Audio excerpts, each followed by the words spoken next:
Assalamualaikum warahmatullahi wabarakatuh. Waalaikumsalam warahmatullahi wabarakatuh. I would like storytelling text descriptive about elephant. Good. Elephant is a herbivore animal and eat almost all of the vegetation and fruits.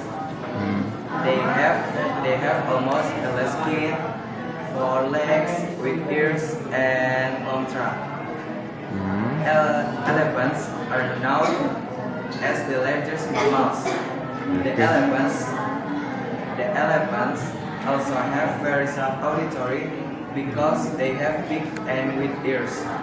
By these ears, they can hear sounds from distance about 10 kilometers. At the back of the ears, they can hear sound. At the back of the ears, they have one of the softest parts of their body, which is called the knuckle.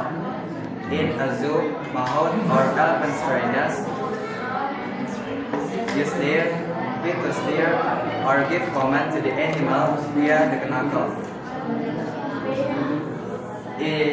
Now, they are a kind of protected animal because their population remains little in their habitat. Their population began to decline year by year. Wassalamualaikum warahmatullahi wabarakatuh. Okay, thank you very much.